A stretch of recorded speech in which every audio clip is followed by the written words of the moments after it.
praticar a inovação de forma que ela se torne uma fonte de diferenciação no meio jurídico?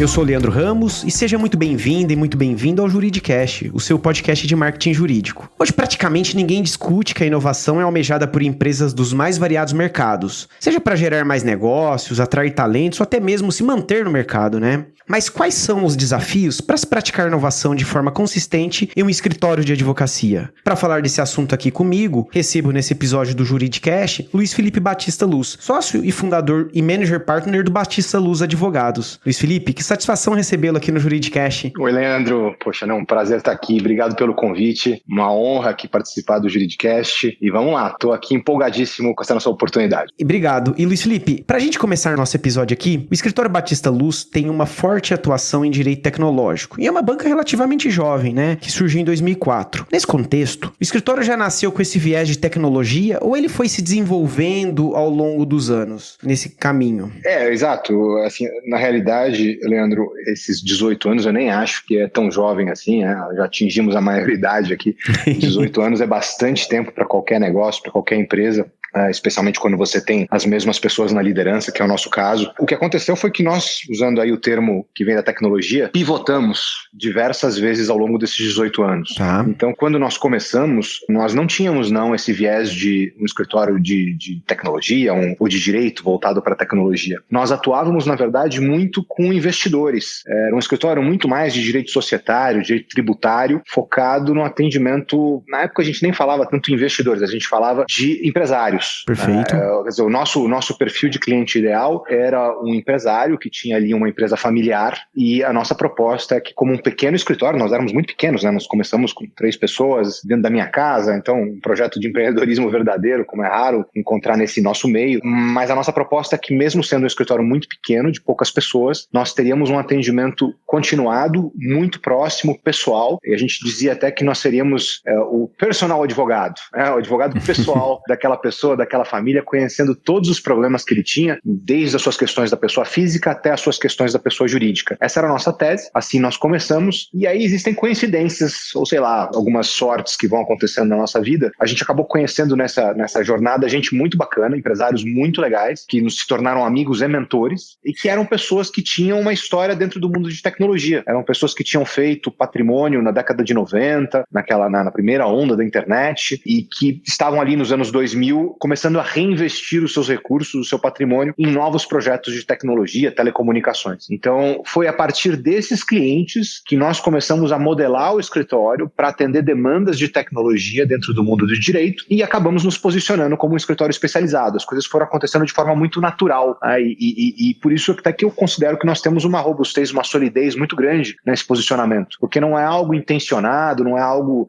desenhado e fabricado, é algo que foi realmente construído a partir de experiências, a partir de projetos reais, de demandas efetivas dos nossos clientes. Perfeito, Luiz Felipe. E pelo que você contou, né, vocês têm uma história diferente, né, de construção aí dessa jornada, né? E é um escritório que se posiciona muito focado na inovação. E aí, nesse quesito, muitas bancas se lançam hoje, né, no mercado como uma banca inovadora, mas que na prática, muitas vezes, acabam fazendo mais do mesmo, né? Porque não é fácil, né, muitas vezes, inovar no mercado jurídico. E aí a pergunta, Luiz Felipe, é como praticar uma inovação real na advocacia? Existe, né, como tudo na vida, existe uma problemática que é a definição do que é inovação. Sim. Então, é fácil você dizer que você é uma pessoa ou um negócio ou um escritório de advocacia inovador, porque esse é um rótulo que abarca muitas coisas, né? Há uma subjetividade muito grande. O que é ser inovador? Quer dizer, você trabalhar de camiseta é ser inovador? Você trabalhar com Web 3.0 é ser inovador? Você fazer um regime híbrido ou até um home office integral é ser inovador? Então, assim, a palavra ela admite muitas acepções e isso traz uma grande dificuldade em dizer o que é um negócio inovador. né? O que eu acredito é que inovação é desafiar o status quo, pensando que há melhorias importantes e às vezes inexoráveis, né? Às vezes você não consegue evitar, não consegue postergar mais. Isso acontece especialmente em mercados onde há ineficiências latentes. A gente viu isso acontecer no mercado, por exemplo, de táxis, né? De motoristas de táxi. Havia ali uma ineficiência, todo mundo no período pré-Uber reclamava de táxis, veio uma solução tecnológica junto com a solução do mundo real, substituiu substituiu, suplantou o que existia até então, e até que os próprios táxis resolveram melhorar seus serviços, as suas entregas, se tornar mais inovadores, terem seus próprios aplicativos, né? Ou seja, perceberam que a inovação era necessária. Mas antes que eles perceberem, veio a inovação forçada via uma grande empresa. Então isso acontece especialmente em mercados onde há uma ineficiência muito presente, muito forte. Eu considero que a advocacia é um mercado onde há uma ineficiência gigantesca. Então há um espaço para que haja uma ruptura, né? Para que haja uma disrupção, que é o termo que se usa muito. E isso vai acontecer, já está acontecendo de alguma forma. Já tem muita gente percebendo isso, inclusive muita gente fora do mundo do direito, percebendo que há muito que pode ser melhorado, que pode ser modificado. E a verdade é que eu considero que inovação é algo praticamente sinônimo de sobrevivência. Se você não encontrar um caminho para inovar, você vai se tornar um fóssil ali. Um negócio realmente inovador é aquele que reconhece essas ineficiências e as transforma em oportunidades. Perfeito. E na sua visão, Luiz Felipe, em quais frentes ou áreas os escritórios de advocacia empresarial podem inovar? Bom, eu acho que primeiro existe um problema muito grande. A advocacia, ela tem uma enorme subdivisão em dois grupos. Essa subdivisão, ela é gigantesca e ela é extremamente importante em tudo que a gente vai falar aqui, em tudo que acontece no mundo do direito. Existe a advocacia processual, aquela que existe no contexto de um litígio, envolvendo ou não o Estado, né, se houver realmente atuação do Poder Judiciário, mas pode não haver. Hoje a gente tem arbitragem, tem mediação e existem todos os procedimentos de negociação que são extrajudiciais. Mas esse é um tipo de advocacia. Eu vou chamar aqui de advocacia litigiosa ou pré-litigiosa, alguma coisa do gênero. E existe o outro lado da advocacia, que é a advocacia consultiva. É aquela que acontece exatamente quando não há um litígio latente e muitas vezes ela existe, ela atua para que não haja. Então ela atua de uma forma preventiva, ou seja, há até um certo conflito entre as duas, porque uma não quer a outra. Né? Então, isso é uma divisão importantíssima em tudo que a gente vai falar aqui. Então, assim, como é que os escritórios podem inovar? Em cada uma dessas frentes, a inovação ocorre de formas diferentes. Tá. Então, na advocacia litigiosa, já há muitos anos, nós temos a figura da tecnologia trazendo mais eficiência, mais velocidade, custos mais baixos para aquilo que é conhecido como o contencioso de volume, né, o contencioso de massa. Né? Então, Perfeito. Nós temos escritórios de advocacia que já há muitos anos desenvolveram tecnologias ou aplicam tecnologias para ter automação nas suas peças, para ter robôs, para ter jurimetria. Então, uma série de ferramentas tecnológicas que trazem eficiência num nível diferente daquilo que apenas o trabalho humano conseguia fazer. É evidente, quando se trata de um litígio ou de um contencioso estratégico, essas ferramentas tecnológicas são menos relevantes, porque aí você tem realmente um trabalho muito mais artesanal, muito mais intelectual, e por enquanto nós não temos uma substituição tecnológica para esse tipo de atuação, porque a gente vai demorar muito, talvez nunca venha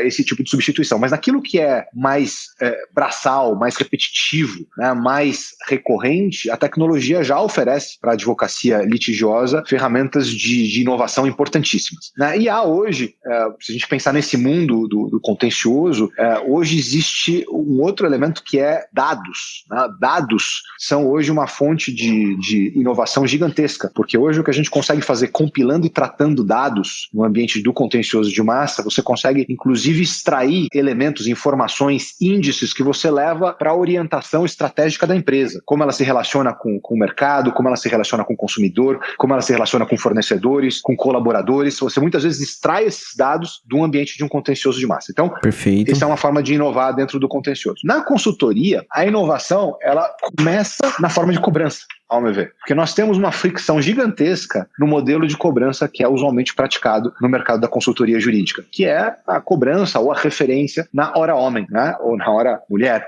Então, essa questão da cobrança por horas é alguma coisa que invariavelmente causa uma reação muito negativa do mercado. Isso acontece em todos os lugares do mundo, mas especialmente no Brasil. No Brasil, há uma dificuldade gigantesca de se remunerar um advogado com base num relatório de horas que é preparado pelo próprio advogado, onde ele diz ali se ele gastou 1 ou 50 horas num projeto, que muitas vezes o cliente não tem nenhum conhecimento para aferir, né? Se o correto seria alguma coisa mais próxima de 1 hora ou mais próxima de 50 horas. Então, há ali um conflito de interesses gigantesco, porque quem apresenta a conta e justifica o valor do honorário é exatamente quem consome aquelas horas. E quem consome aquelas horas é o escritório, né? O próprio escritório. Perfeito. Que usa aquelas horas para entregar alguma coisa que o cliente precisa, que não é uma quantidade de horas. O cliente não contratou ali uma mão de obra terceirizada. Ele contratou um contrato, uma transação, um ato societário. Isso é o produto que ele busca. E aí vem o tamanho da conta atrelado a um relatório que o próprio advogado ou o escritório prestador oferece. Então começa aí a inovação. Quem encontrar um modelo de cobrança diferente, que afaste essa fricção, já vai conseguir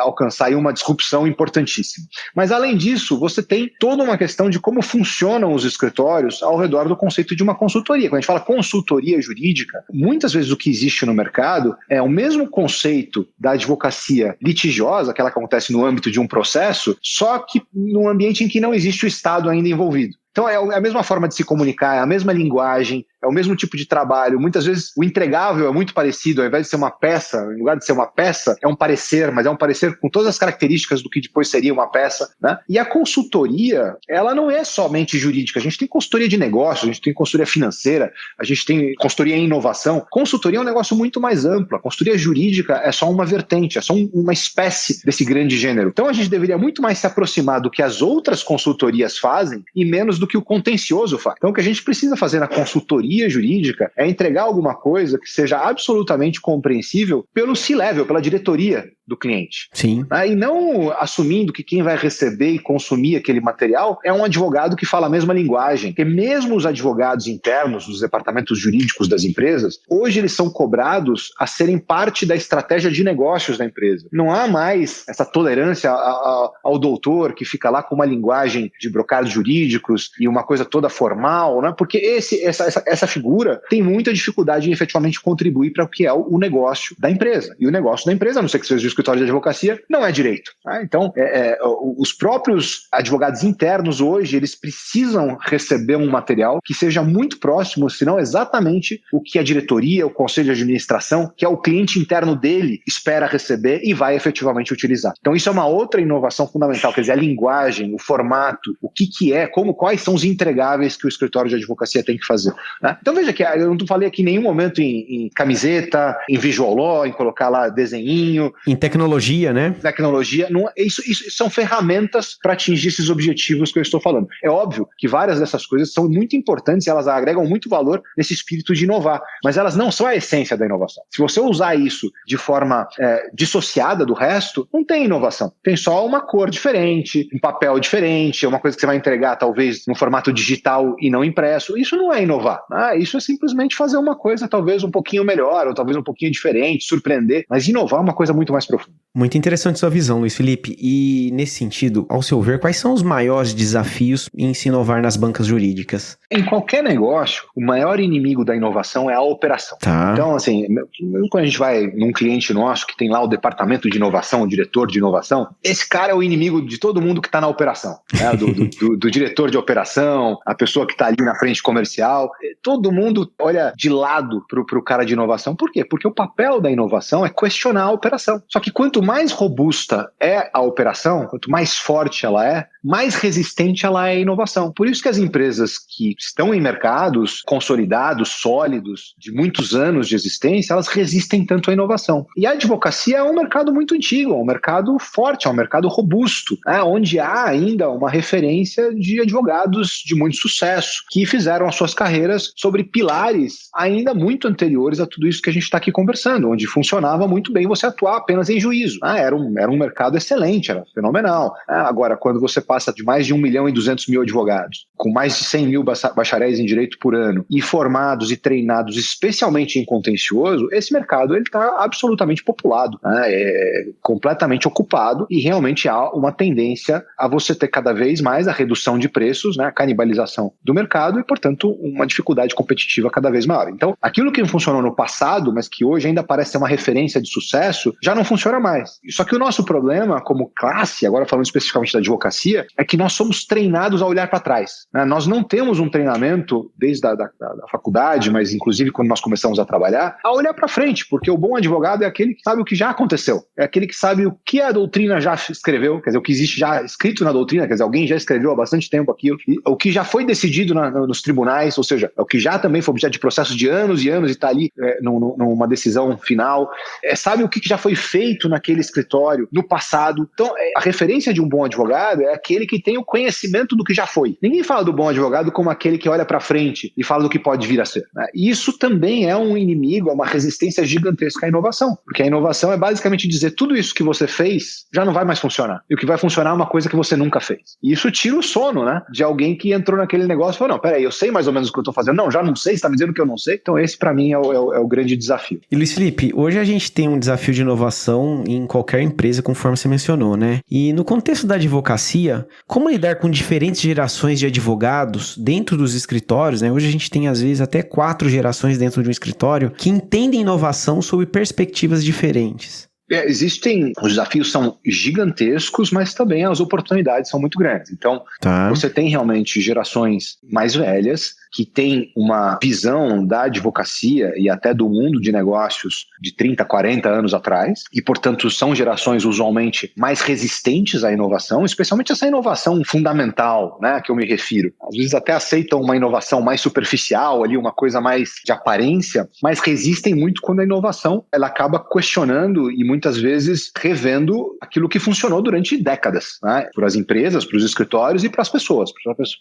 Então, isso há uma resistência gigantesca. Por outro lado, você tem nas gerações mais novas uma sede por inovação absurda, que às vezes até transborda, né? Um negócio assim, que às vezes é só isso que se quer, então não há também aquele outro lado, que é entender o que precisa ser feito minimamente ou com uma segurança mínima para que o nosso serviço, para os nossos entregáveis funcionem para os clientes. Então você tem esses dois extremos dentro de um espectro, mas eu acho que a oportunidade que existe é justamente você conseguir, dentro de uma estrutura, aproveitar o que cada uma dessas gerações ou cada uma dessas pessoas pode contribuir. E certamente o que a gente aprende aqui, a gente tem essa característica de ter pessoas de talvez 4 gerações aqui dentro, se não 3, com certeza, é justamente pegar a experiência das pessoas que têm mais idade, portanto, uma história de vida maior, e colocar junto com essa vontade, né, com essa voluntariedade das pessoas mais jovens, mas mostrando para todo mundo onde está o valor do que o outro agrega. Então, isso para mim tem muito a ver até com diversidade, sabe? Você ter essa diversa composição de idades, né? Não é somente idade, mas idade também é um elemento importante dessa fórmula, traz um equilíbrio muito importante também para a inovação. Agora, evidente, né, Leandro, a condição para que isso funcione bem é que você não tenha uma hierarquia. Sim. Porque se você tiver uma hierarquia onde você vai ter sempre alguém no comando dizendo o que funciona, e provavelmente essa pessoa não está nas gerações mais novas, aí você tem um problema, porque aí realmente o que vai acabar sobrando, o que vai prevalecer é a opinião mais conservadora de quem está ali há 30, 40 anos na estrutura. Perfeito, Luiz Felipe. E você mencionou, né, que muitas vezes o inimigo da inovação é a operação da empresa, né? E aí, a pergunta que eu tenho é, como manter a inovação ativa em um grande escritório full service como o Batista Luz, que tem, imagino eu, uma operação que é complexa, né? A gente já enfrenta esse dilema, né, essa dualidade entre inovação e operação. Então, aquilo que eu falei, eu nos incluo, né? Nós fazemos parte desse problema. Eu acho que o como manter viva, a resposta é você precisa de uma liderança comprometida. Tá. Se você tiver uma liderança comprometida, quando eu falo comprometida, não é achar que esse é um assunto importante, é achar que esse é o assunto mais importante. Isso é o que faz a diferença. E não é só num escritório de advocacia, isso é em qualquer empresa. A inovação, ela só funciona dentro de empresas em que você tem o CEO, o COO, comprados com a ideia da inovação.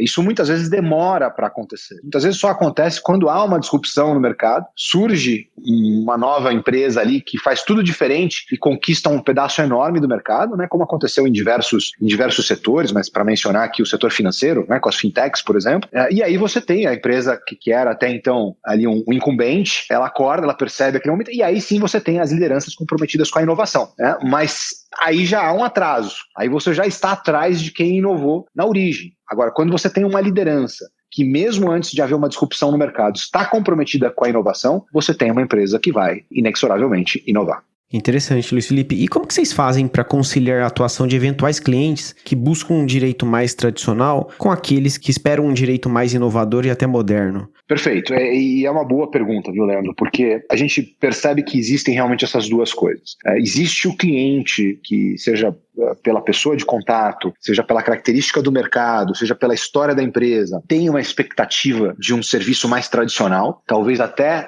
queira um serviço mais tradicional e tenha algum tipo de resistência a coisas que são inovadoras. Puxa, são muitos exemplos aqui que eu posso te dar disso, desde nós aqui, por exemplo, no escritório, nós não gostamos de pareceres. Tá? Nós não gostamos. Quando o cliente nos pede um parecer, ele normalmente recebe um PowerPoint. E por quê? Tem um porquê de não gostarem de parecer? Por causa da capacidade de absorção do conteúdo. Né? Tá.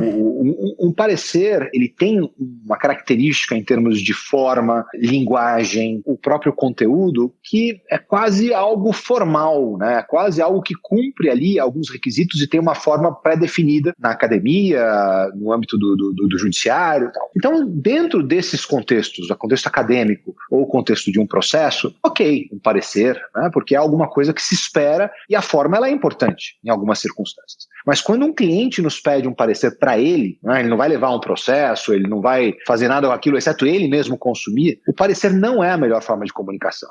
Nós gostamos muito mais de fazer um infográfico, mostrar para ele onde aquela nossa ideia ou aquela nossa recomendação se insere nos negócios dele, como é que funciona o fluxo de aplicação daquilo que a gente está recomendando, ou como funciona o fluxo de um determinado contrato dentro da operação daquele cliente. Então, você usar ferramentas realmente visuais, não no sentido de cor, de tipografia, essas coisas são importantes também, mas no sentido realmente de trazer a informação de uma forma que ela seja muito mais rapidamente absorvida pelo nosso cliente e sem assumir que o nosso cliente tem um treinamento específico para absorver aquilo. A nossa premissa é que o nosso cliente é um executivo. Então, o que ele vai saber, a forma como ele está esperando o que a gente vai entregar, tem que ser algo que ele está acostumado. O que ele está acostumado é uma linguagem executiva, né? Como ele recebe de um diretor interno, como ele recebe, talvez, de uma consultoria com que ele está acostumado a trabalhar. Né? É esse tipo de formato que ele espera e que funciona em termos de transmitir uma informação, transmitir um conhecimento. Né? Então, estou te dizendo isso para dizer que alguns clientes nos pedem um parecer e recebem ali um PowerPoint, um infográfico às vezes no próprio e-mail e tal, e alguns reagem mal. E alguns reagem mal, alguns dizem, não, mas espera um pouquinho, eu te pedi um parecer. E a gente muitas vezes tem um trabalho para dizer, não, o que é que o parecer ia te entregar que esse aqui não está te entregando? E o contrário também, o que esse aqui está te entregando que um parecer não te entregaria? Vamos falar sobre isso. Né? E aí eu te diria que boa parte dos nossos clientes acaba reconhecendo que o formato que a gente usa é muito melhor para entregar o conhecimento, para entregar a formação que ele precisa, mas alguns não aceitam e alguns acabam não trabalhando mais conosco. E essa é aí que eu falo do comprometimento da liderança com a inovação. Porque se isso fosse visto como, não, então peraí, então, puxa, se a gente perdeu um cliente por causa disso, vamos voltar tudo, né? Porque a gente não pode abrir mão desse tipo de coisa. Mas se por outro lado você tem alguém, né, uma liderança que fala, não, isso faz parte, é importante, esse cliente talvez lembre da gente num outro momento em que ele precise de uma coisa que tem mais a ver conosco, e talvez nesse momento, ou talvez nesse momento da empresa, ele precise de outro escritório, que não somos nós, com outra linguagem, com outra forma de atuar, com outra forma de trabalhar dentro do direito. Então, isso acontece, e o contrário também. Nós também temos clientes, especialmente clientes, né, startups, ou startups que já cresceram, às vezes fizeram IPO, mas que eram startups e tem ainda uma cultura muito presente de startup, que só querem inovação. Então aí o resultado a gente percebe que fica em segundo nível.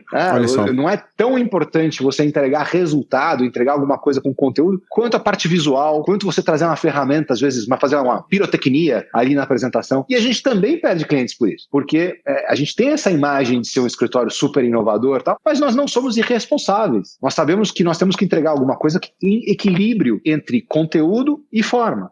E muitas vezes o cliente só quer forma. Né? Muitas vezes eu não diria, mas algumas vezes o cliente só quer forma. Isso acontece tanto na consultoria como no contencioso. Às vezes no contencioso a gente entrega resultados incríveis em termos de vitórias, em termos de economias para o cliente, mas às vezes alguns clientes eles querem um formato que é um formato puramente visual ou alguma coisa que ele possa mostrar internamente que ele está trabalhando com um escritório que faz gráficos o tempo inteiro. A gente usa gráfico quando precisa, a gente usa infográfico quando existe uma informação que cabe bem dentro de um infográfico. A gente também não vai ficar perturbando ali o juiz ou prejudicando o trâmite de um processo porque a gente quer colocar cor onde não cabe cor, quer colocar bolinha onde não precisa de bolinha. Né? Então, esse equilíbrio é algo que para nós é muito importante, é o que nos caracteriza e a gente encontra essas resistências dos dois lados que você menciona. Como é que a gente faz para lidar com isso? A gente tenta manter um relacionamento com o cliente de longo prazo, porque no longo prazo o cliente percebe que o que a gente faz não é à toa. A gente gente faz porque são muitos anos de prática onde a gente acha que encontrou esse ponto de equilíbrio entre as duas coisas. Bacana. E, Luiz Felipe, você mencionou sobre as startups, e eu gostaria de explorar um pouco mais esse tema, né? Vocês possuem aí no escritório o espaço startup, né? Que é voltado para atender esse público. E a pergunta que eu tenho é, trabalhar com esse tipo de empresa requer uma atuação diferente por parte do escritório? Sim, o espaço startup, na realidade, ele é muito mais um portal de conteúdo para as startups do que propriamente uma prestação de serviços jurídicos. Então, ali nós temos artigos, nós temos alguns modelos de documentos, algumas apresentações que nós acreditamos que são muito úteis para o mercado do empreendedorismo, dentro do conceito até mesmo de educação, né? Uma forma de você educar, de você subir realmente o nível do conhecimento dos empreendedores, que muitas vezes não conseguem contratar um escritório de advocacia, seja o nosso, seja qualquer outro. Mas o que nós fizemos já há alguns anos foi criar uma equipe dedicada ao atendimento de startups. É o nosso escritório de Floripa, nosso escritório de Florianópolis, ele é dedicado a atender startups. Então ele trabalha com valores diferentes, com lógicas diferentes de atendimento e inclusive com conhecimento diferente. Evidentemente que todos os nossos profissionais, pela nossa história, sabem trabalhar com empresas de tecnologia, startups, e são envolvidos em diversos projetos dessas empresas, mas para começar a trabalhar, você precisa realmente ter uma lógica de cobrança que é muito diferente do que eu vou chamar aqui o normal, né? Do normal do nosso escritório, até o normal do mercado. Porque muitas vezes você vai ter uma cobrança que depende de uma série de condições, que depende do atingimento de determinados estágios pela empresa, pode ter um elemento variável na remuneração.